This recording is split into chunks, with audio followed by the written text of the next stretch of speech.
Bien-aimés du Christ, loué soit Jésus-Christ. Ce dimanche 26 avril 2020, nous méditerons sur les textes des Actes des Apôtres au chapitre 2, le psaume 15, la première lettre de Pierre au chapitre 1 et l'évangile de Saint Luc au chapitre 24, 13 à 35. La Voix du Seigneur aujourd'hui, une réflexion proposée par le jésuite Jean Améblé. Le thème de notre méditation est un voyage de prise de conscience.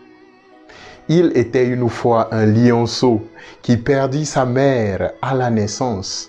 Il fut donc contraint à vivre avec un troupeau d'agneaux.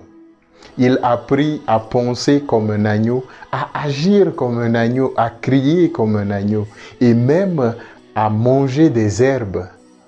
Il n'était pas vraiment heureux parce qu'il avait l'impression que quelque chose lui manquait. Ses frères agneaux se moquaient de lui.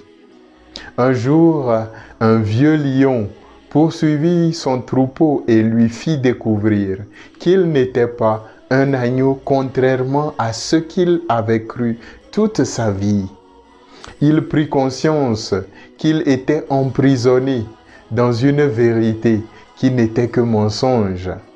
En fait, c'est en se regardant dans la rivière et en voyant son reflet qu'il comprit et prit conscience de ses croyances limitées et réalisa sa vraie nature. Bien-aimé de Dieu, l'histoire de ce lionceau est l'histoire des apôtres de Jésus. En général, c'est l'histoire des deux disciples d'Emmaüs dans l'évangile de Luc. À la Pentecôte, l'Esprit Saint ouvre les yeux des apôtres, leur fait revenir sur le sens de la vie du Christ et leur fait comprendre toute l'histoire du salut. De même, les disciples sur le chemin d'Emmaüs font un grand voyage intérieur où Jésus leur fait revenir sur la mission salvatrice du Fils de Dieu pour l'humanité. Chers bien-aimés, toute notre vie de foi est ce voyage, ce pèlerinage de l'obscurité à la lumière, de la cécité à la clairvoyance, de l'inattention à la prise de conscience, du doute à la foi. Bien souvent, quand nous sommes dans la détresse, la peur ou la douleur, nous sommes dans une prison où les murs nous empêchent de voir le dehors. Les murs de douleur et d'anxiété nous empêchent de voir la lumière d'espérance. Nous faisons peu attention aux petites choses autour de nous qui montrent la présence du Christ.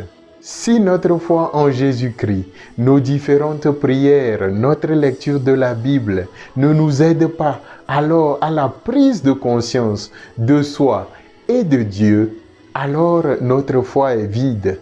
L'homme ne doit pas être dans une dynamique de faire ceci, faire cela, mais surtout de réfléchir et d'examiner ce qu'il est en train de faire. Un philosophe, Socrate, dira qu'une vie sans examen ne vaut pas la peine d'être vécue. Pour s'examiner et examiner notre relation à Dieu et aux autres, il faut s'asseoir comme ses disciples d'Emmaüs. Il faut écouter aussi attentivement ce Dieu qui me parle à travers mes rencontres, mes sentiments de joie et de désolation. Lorsqu'on découvre que Dieu est présent dans chaque instant de notre existence, l'instant devient précieux et on le chérit. On prend conscience alors qu'il est présent aussi dans mon malheur. À Abraham Maslow de dire ce qui est nécessaire pour changer une personne, c'est de changer la conscience qu'elle a d'elle-même. Bonne méditation et bon dimanche à tous et à toutes.